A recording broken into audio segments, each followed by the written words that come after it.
한 여인의 고백을 들어보십시오. 저는 어렸을 때 너무 가난해서 밥 세 끼 먹는 것이 꿈이었습니다. 학교 다닐 때는 버스표가 떨어지지 않는 것이 간절한 소원이었고요. 고등학교 공부를 다 마쳤지만 졸업장은 받지 못했습니다. 등록금이 내지 못했기 때문입니다. 그러니 꿈도 꿀 수가 없었습니다. 다만 아버지가 계셨습니다. 날마다 가정 예배를 드리며 성경을 읽게 하신 아버지는 인생을 어떻게 사는 건지 보여주었습니다. 가난이 걸쳐 입고 그 어려운 생활에서도 이타적인 삶을 보여주셨고 그냥 저는 그 가정에 있었을 뿐입니다. 그녀는 힘주어 이렇게 말합니다. 책을 집필한다, 베스트셀러가 된다, 20개 언어로 번역이 된다, 전국 45개 지부와 전 세계 대륙에 10여 개의 지부가 있는 단체의 대표가 된다. 지금도 1년에 1,500명 정도의 목사님, 성도님들이 강사 훈련을 받으러 오신다. 박사학위도 없는 나이 65세 할머니가 지금도 전 세계를 다니며 성경을 가르친다. 이런 오늘을 꿈꾸지 않았습니다. 그냥 성경이 말하는 대로 살아보느라 애쓰다 보니 오늘입니다. 성경이 읽어지네라는 책의 저자인 이해실 사모님의 간증입니다. 저는 이 글을 읽으면서, 이 고백을 들으면서 가정예배 눈에 확 들어오더라고요. 가정예배 드리는 그 가정에 있었을 뿐이에요. 그래서 가정예배가 기적을 일으키는구나. 우리 옆 사람과 말해, 가정예배 기적을 일으킵니다. 잘 드립시다. 그렇습니다. 꿈도 못 꾸었던, 공식적으로는 중졸학력인데 이 사모님을 하나님이 놀라운 계획 가운데 이렇게 인도해 주신 거예요. 여러분, 성경에는 그런 수많은 기적의 주인공들 등장하지 않습니까? 대표적인 사람이 오늘 본문에 나오는 이 요셉입니다. 이 창세기에는 4명의 족장이 나오는데 각 사람마다 키워드가 있어요. 아브라함, 믿음이잖아요. 믿음으로 아비 집을 떠났고 믿음으로 독자를 드렸어요. 그 믿음의 조상이 되었습니다. 이삭은 순종이라고 할 수 있어요. 아버지가 죽이겠다는데 네, 죽이세요. 그 순종이 예수 그리스도를 예표하고 있어요. 이 야곱은 축복이잖아요. 어떻게 하든지 축복받아 보려고 하나님께서 베델에서 그를 만나 주시고 푸니엘의 체험을 통해서 그 이름을 이스라엘로 바꿔주는 축복을 주세요. 우리에게도 하나님께서 그런 은혜로 주실 걸 믿습니다. 또한 요셉은 꿈이에요. 꿈. 여러분, 요셉의 어머니 라헬, 그 동생 베냐민을 낳다가 그만 죽었어요. 그 베냐민을 낳았을 때, 어머니가 죽었을 때 요셉의 나이가 6살이 넘지 않았다고 그래요. 이 어린 나이에 아버지의 사랑을 받았지만은, 그러나 3명의 계모 밑에서 눈칫밥 얻어먹는 거 얼마나 힘들었을까요? 그런 요셉이 꿈을 꾼 거예요. 밭에 곡식단을 먹는데 자기의 단은 우뚝 서고 11 곡식단이 자기에게 절을 하는 거예요. 형들에게 이 꿈을 말하니까 기분 되게 나빴는데 하나 더 이야기합니다. 해와 달과 별들이 자기에게 절을 한다는 거예요. 분명히 그것은 아버지와 어머니 그리고 11 형들, 자기들을 의미하는데, 그로 인하여서 형들은 더욱더 이 요셉을 미워하게 되었고 그 아버지도 요셉을 꾸짖었어요. 하지만 오늘 우리가 읽은 마지막 절에는 이렇게 기록되지 않습니까? 그의 형들은 시기하되 그의 아버지는 그 말을 간직해 두었더라. 야곱이 왜 요셉의 꿈을 간직해 둔 겁니까? 하나님이 주신 꿈이었기 때문이죠. 자기에게도 베델에서 하나님을 만나니 하나님이 사닥다리를 주시고 그 꿈속에서 내게 허락한 것을 다 이루기까지 너를 떠나지 아니하리라, 그 꿈을 주신 하나님, 그 계획대로 인도해 주신 하나님, 요셉에게도 하나님이 꿈을 주신 거예요. 처음에는 자기가 그 요셉의 꿈을 그렇게 그냥 핀잔을 주고 꾸중했지만은 생각해 보니 하나님께서 주신 꿈임을 깨닫고, 그렇다면은 요셉의 꿈을 지지한 거예요. 지지만 했겠습니까? 하나님, 사랑하는 요셉이 그 꿈대로 될 수 있도록 주여 인도하여 주옵소서 간절히 기도했겠죠. 여러분, 우리 자녀 손들에게 줄 수 있는 최고가 이 지지예요. 내 꿈을 지지한다. 나는 너를 그 꿈을 이루어지기를 기도한다. 여러분이 자녀손들의 꿈을 지지하고 기도할 수 있기를 축복합니다. 근데 요셉에게 꿈을 주셨지만은 그 꿈을 이루어가는 길은 꽃길이 아니었어요. 엄청난 가시밭길이었죠. 사실 이 세상 성공도 그렇지 않습니까? 흔들리지 않고 피는 꽃이 어디 있습니까? 역경이 없었던 성공이 어디 있겠습니까? 하나님, 이 요셉 참으로 엄청난 꿈이 있었지만은, 그래서 하나님의 아버지의 사랑도 듬뿍 받았지만은 이 복사회 형제들 사이에서 기댈 것은 아버지밖에 없었기 때문에 아버지의 인정에 더 목말라 했어요. 그런 증거가 오늘 본문에 나오잖아요. 이 형들의 잘못을 아버지한테 고자질하는 거예요. 아버지의 인정받기 위해서. 그러니 아버지가 당연히 그 형들을 혼냈을 거 아닙니까? 여러분 생각해 보십시오. 혼내는 아버지가 밉습니까? 고자질한 동생이 얄밉습니까? 그렇죠. 당연히 그렇잖아요. 그런데 그 아버지가 그 얄미운 동생에게 채색 옷까지 입혀주는 거예요. 자기들은 무명 저고리를 입혔다면은 얘한테는 비단 저고리를 입혀준 거예요. 비단 옷을 입혀준 거예요. 우리식으로 말하면은, 우리들은 시장표 옷을 입혀주는데 쟤한테는 메이커, 명품을 입혀주는 거예요. 제 때는 그렇게 말했어요. 애들, 나한테는 너이키 사주더니 쟤한테는 나이키 사준다고. 여러분, 이 염색이 발달되지 않았던 시절에 채색 옷이 얼마나 귀했겠습니까? 그래서 그 옷은 왕자들이나 입는 옷, 귀족들이 입는 아주 고귀한 옷이란 말이에요. 특별히 그 옷은 상속자를 상징하기도 해요. 그러니까 얼마나 미흡습니까? 이 편애의 결과를 오늘 본문은 이렇게 말씀하고 있어요. 그의 형들이 아버지가 형들보다 그를 더 사랑함을 보고 그를 미워하여 그에게 편안하게 말할 수 없었더라. 미워했는데 편안하게 말하지 않았다. 이게 무슨 뜻입니까? 일상의 대화가 그와는 끊어졌다라는 거예요. 여러분, 가족의 최고의 위기가 일상의 대화가 끊어지는 거거든요. 편안하게 말하지 않았다.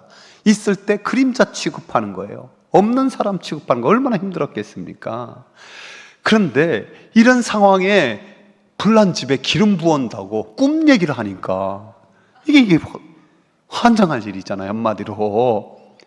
근데 어느 날 아버지가 형들에게 신분을 보내는 거예요. 갔다 와라고. 채색 옷 입고 룰루랄라 걸어가는데 그 오는 동생을 보면서 형들이 말해요. 읽어볼까요? 저기 꿈꾸는 자가 오고 있다. 자, 그를 죽여 구덩이에 던져놓고 맹수가 잡아먹었다고 하자. 그리고 그 꿈이 어떻게 되는지 한번 보자. 다 읽지 않았지만 창세기 37장 읽어보면요, 반복해서 나오는 단어가 있는데 구덩이에요. 구덩이. 그를 죽여 한 구덩이에 던지고, 그를 광야 그 구덩이에 던지고, 그를 잡아 구덩이에 던지니 그 구덩이는 빈 것이라 요셉을 구덩이에서 끌어올리죠. 이 구덩이, 희망이 없는 장소죠. 지옥이라는 원어 하데스가 깊은 구덩이에요. 구덩이. 그래서 단테는 신곡에서 지옥문에 이런 글을 딱 하나 붙여놓고 있죠. 너의 모든 희망을 버려라. 모든 희망을 버려라. 우리나라 구덩이는 파면은 그래도 울퉁불퉁 이 작은 돌멩이라도 튀어나와 있잖아요. 근데 이 팔레스틴의 구덩이는요, 사암이라 파기는 쉬워요.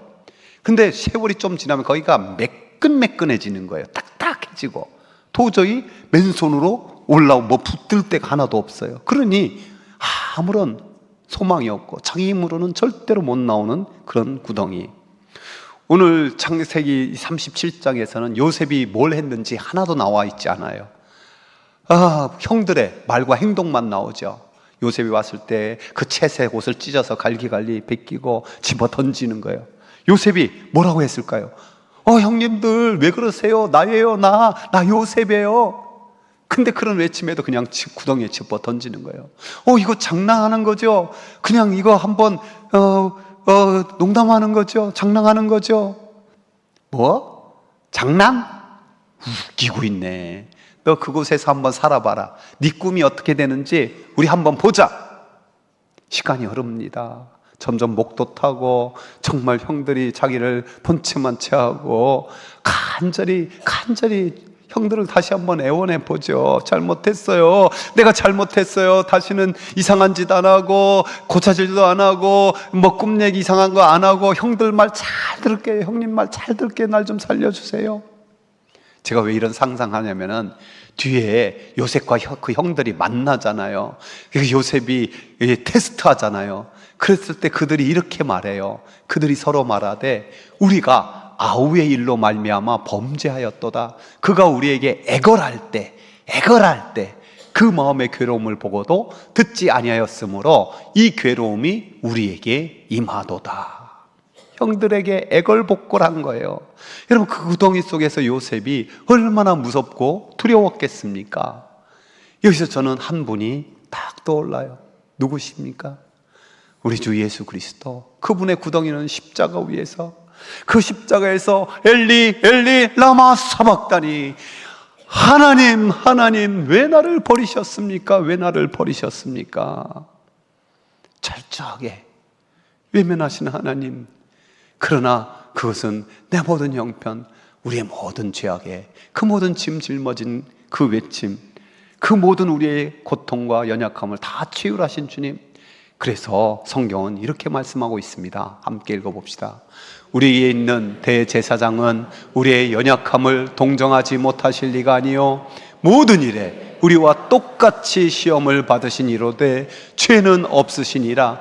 그러므로 우리는 긍휼하심을 받고 때를 따라 돕는 은혜를 얻기 위하여 은혜의 보좌 앞에 담대히 나아갈 것이니라. 아멘.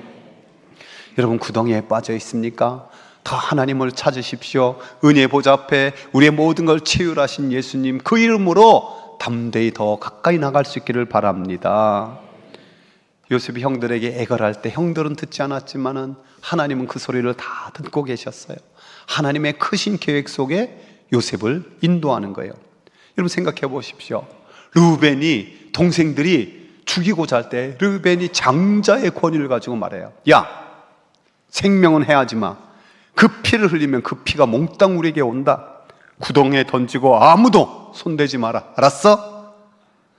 그래도 르우벤은 이 요셉을 구출해 아버지에게 보낼 생각이었어요. 여러분, 그의 생명은 해하지 말자고 말하고 그 생각을 주신 분이 누구겠습니까?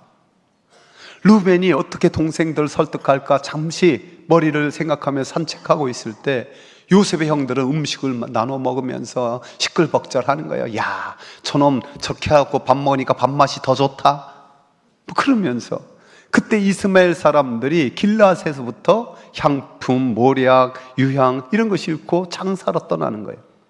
요셉이 구덩이에 빠져서 애걸복걸 하다가 지쳐 아무 말도 못할 그때 정확하게 그 시간 그 장소로 상인들이 지나가는 거예요.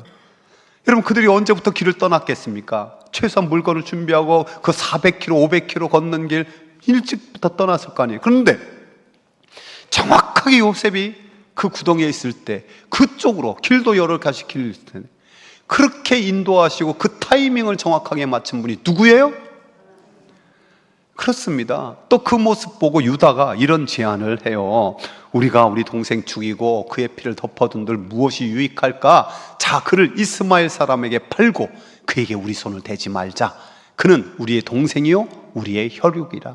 여러분, 유다에게 그를 팔아서 애굽에 덤기자, 저 상인들에게 팔자, 그 생각을 또한 누가 주었겠습니까? 요셉은 그저 구덩이에서 하늘만 쳐다보고 단식하고 있었을 텐데 하나님은 하나님의 계획 가운데 사람들의 마음과 생각과 입술도 주장하시고 그 상인들의 모든 타이밍, 그 모든 것을 정확하게 맞춰서 인도하심을 믿습니다. 성경에 이런 믿음의 사람들 수도 없이 찾아볼 수 있잖아요. 저는 그 중에 한 사람이 다니엘이라고 생각해요. 다니엘이 어떤 형편이었어요? 그도 청소년 때 포로로 끌려가는 거예요. 자기 아버지, 부모를 죽이고 친척들을 죽인 왼수의 손에 포로되어 끌려가는 길. 근데 그곳에서 사육당하는 거예요. 여러분, 양육과 사육 아시죠? 자녀들은 양육하잖아요. 돼지는 뭐해요? 돼지가 암만 좋아하는 거 시컷 먹여줘도 그거는 잡아먹으려고 사요. 마치 그들에게 공부를 가르치고 술과 고기를 주는 것, 자기들이 써먹으려고 그냥 사육하는 거예요. 그 다음에 정체성을 완전히 바꾸기 위해서 이름을 바꾸잖아요. 다니엘, 그 이름은 하나님은 재판관이다, 하나님은 심판관이다라는 위대한 이름이에요. 그런데 벨드사살, 벳이 우상의 이름이거든요. 우상 벳의 이름이 높여지기를, 여러분 그 이름으로 불릴 때 얼마나 수치스럽고 얼마나 힘들었을까요? 여러분 이쯤 되면은 많은 사람 둘 중에 하나예요. 내 저 원수 같은 놈 한 명이라도 죽이고 나도 죽겠다, 너 죽고 나 죽자, 이렇게 복수를 하거나, 아니면 내 인생은 이제 완전 망했어, 그래 할 테면 해봐라, 죽이면 죽이라지, 자포자기하고 좌절하는 거예요. 근데 놀랍게도 다니엘은 그 가운데 하나님의 계획을 믿었어요. 그래서 그가 다니엘서 1장 8절에 보면 정말 중요한 단어가 하나 나오는데요, 뜻을 정하여, 따라서 뜻을 정하여, 뜻을 정하여. 그 육신을 정결하게 할 뜻을 정하고, 실력 있는 자가 될 뜻을 정하여 부지런히 공부하고, 무엇보다도 영적으로 하나님 앞에 기도할 뜻을 정하여 하나님께 기도하더니, 기도할 때 더 깊은 구덩이 사자굴에도 있었지만은 하나님께서 그를 통해 하나님 되심을 완전하게 증명해 보이는 놀라운 역사의 주인공 되지 않습니까? 리더십과 영적 성장, 기도에 대해서 참 귀한 가르침을 주신 오스왈드 샌더스 목사님, 그분이 미국 캐롤라이나에서 집회를 할 때 끝나고 나서 큰 은혜 주셨음을 너무 감사하며 많은 분들이 간증을 했어요. 근데 그 간증 중에 한 여인이 빈 종이에 자기의 사인을 하나 딱 하고 가지고 오더니 이렇게 말하더라는 거예요. 저는 하나님의 뜻과 계획이 무엇인지 아직 잘 모릅니다. 그러나 그 뜻과 계획이 무엇이든 간에 무조건 따르겠다는 의미로 이 서약서를 가지고 나왔습니다.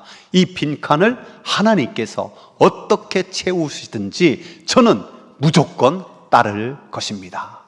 저는 이 여인이 자기가 생각하는 것보다, 자기가 기도하는 것보다 더 놀랍게 그 빈칸들을 하나님의 계획으로 채워주셨으리라 믿습니다.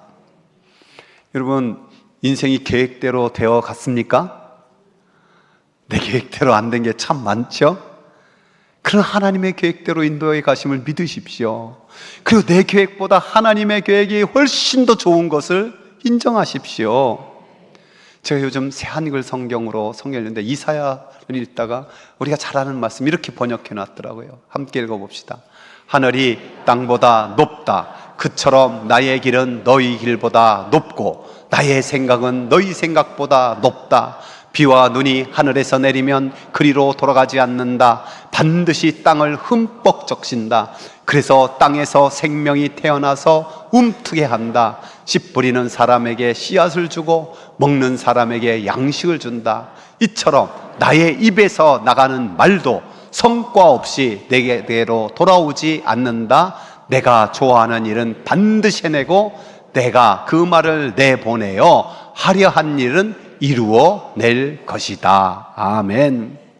이 말씀, 하나님의 생각이 더 높고 하나님의 뜻이 더 깊고 하나님께서 하나님 말씀 반드시 이룬다는 것, 기독교의 2000년 역사에서 계속해서 증명되어 왔어요.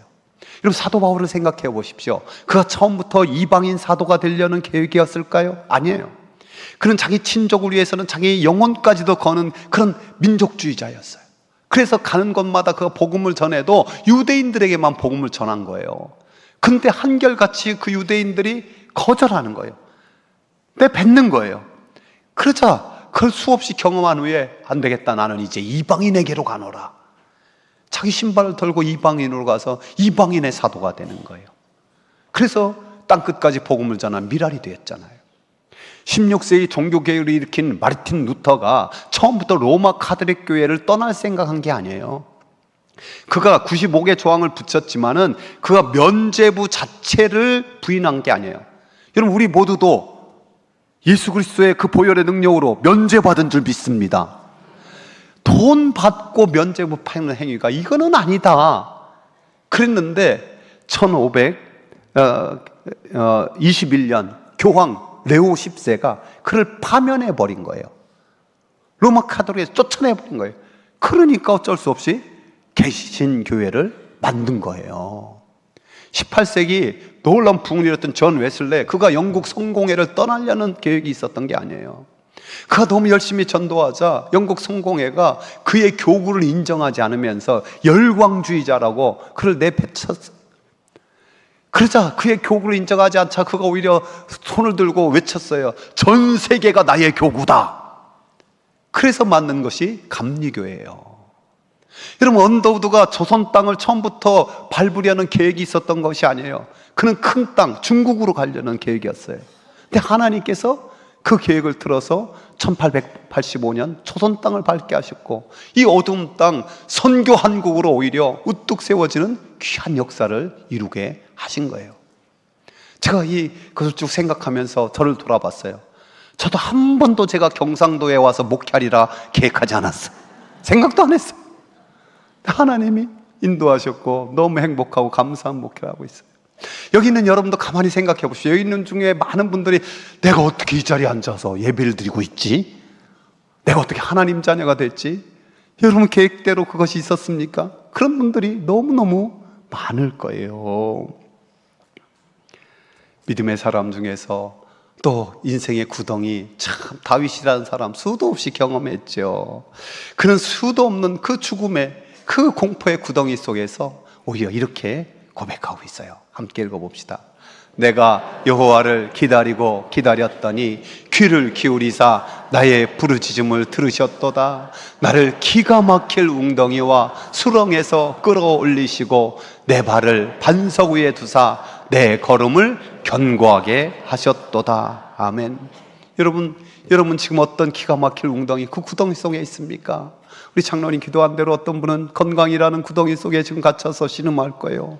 어떤 분은 재물의 문제, 경제적 문제 때문에, 어떤 분은 자녀와의 문제, 또 부부관계의 문제, 또 어떤 이는 삶의 의미, 내가 이렇게 살다가 후회와 허무로 끝나는 거 아닌가, 또 해결되지 않는 상처, 미움, 분노, 그런 웅덩이에 빠져 있는 분도 있을 수 있어요. 여러분 낙심하지 마시고 잠잠히 하나님을 바라보면서 하나님 앞에 기도하기를 바랍니다. 하나님이 크고 은밀한 미를 보여주리라 믿습니다. 크신 계획 속에 끌어올리실 것을 믿습니다. 그래서 하나님을 간증하는 주인공으로 만들어줄 것을 믿습니다. 제가 새한글 성경 읽다가 또 한번 크게 은혜 받은 거 하나만 더 소개할게요. 나는 처음부터 끝을 알려주고, 이 부분이 너무 좋더라고요. 처음부터 끝을 알려주고 아직 이루어지지 않은 일을 옛적부터 알려주는 하나님이다. 나는 나의 계획이 이루어질 것이다. 내가 기뻐하는 것은 무엇이든 내가 이루겠다 하고 말하는 하나님이다. 여러분 처음부터 끝을 알려주신다는 거예요. 여러분 우리 인생길에 그 과정 어떤 곳에서 어떤 구덩이가 있을지 모르지만 우리는 끝을 알아요. 뭐예요? 예수 그리스도로 최후 승리할 자다. 할렐루야.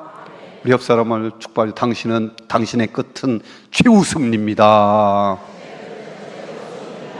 처음부터 끝을 알려주신 하나님, 저와 여러분이 그 하나님의 계획 속에 있음을 신뢰하면서 지금 어디에 있는 자리에 있든지 믿음으로 하나님께 기도하고 믿음으로 달려갈 수 있기를 바랍니다.